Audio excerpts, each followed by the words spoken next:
The Beginning, A Prince in Exile, 1526 to 1560. Jean-Philippe de Bourbon was born around 1526, allegedly the son of Charles III, Duke of Bourbon, one of the most powerful nobles in France, the man who famously betrayed King Francis I and allied with Holy Roman Emperor Charles V. When Charles III died in 1527, besieging Rome, his branch of the Bourbon family was politically destroyed.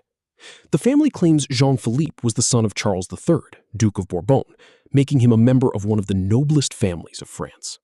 Young Jean-Philippe's life turned catastrophic early.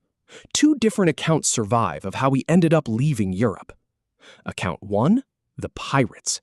He was made prisoner by Turkish pirates during a voyage and taken as a slave to Egypt. This occurred in 1541 when he was only 15 years old. Once in Egypt, due to his charm and qualities, he gained the favor of the sovereign and joined the army, the beginning of the adventure that eventually took him to India. Account 2, the duel. Tradition relates that Jean-Philippe was obliged to leave France because he killed a relative of high position in a duel. He landed at Madras, a priest and two friends accompanying him. The two latter died on the voyage, and the priest remained at Madras. Either way, kidnapped by pirates or fleeing a murder charge, a French prince of royal blood found himself alone, drifting eastward toward the Mughal Empire. Akbar was at the height of his power. Curious, cosmopolitan, deeply interested in foreign knowledge and people. He collected brilliant minds from across the world. A French nobleman who had survived pirates, Egyptian courts, and a sea voyage to India fit perfectly into that world. The Emperor Akbar, to whom the youth told his story, became captivated by his refined manners and his intelligent appearance and offered him a position in his army, after which he was appointed Master of Artillery. Jean-Philippe brought European military knowledge, cannon technology, fortification systems, artillery techniques that Akbar's expanding empire found enormously valuable.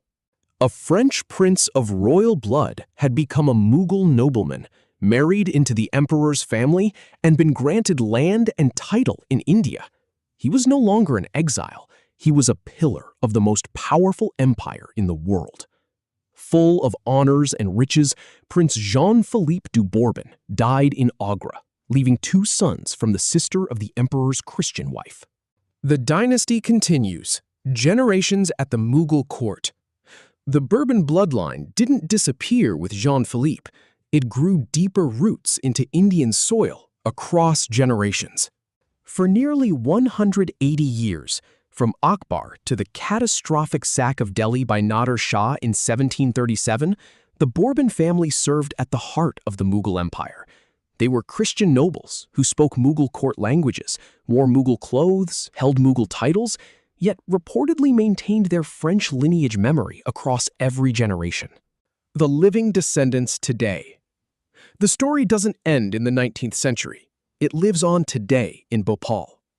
Balthazar Napoléon IV of de Bourbon, born 29 July 1957, is an Indian lawyer and farmer who claims to be the senior descendant of the House of Bourbon and thus the pretender to the defunct throne of France. His family, the Bourbons of India, claim legitimate descent from Jean-Philippe de Bourbon, Count of Clermont and Beauvaisis. The claim attracted international attention when a French royal historian wrote a novel about it. Prince Michael of Greece and Denmark, in his historical novel Le Raja Bourbon, claimed that Balthazar Napoléon IV is the eldest in line to the French throne, offering a speculative biography of Jean-Philippe and claiming he was the nephew of Henry IV. Prince Michael said he would be willing to organize a DNA test to verify the claim. On 22 May 2023, the ambassador of France to India visited Bhopal and met with Balthazar of Bourbon, declaring, "It is extraordinary to have a Bourbon here today.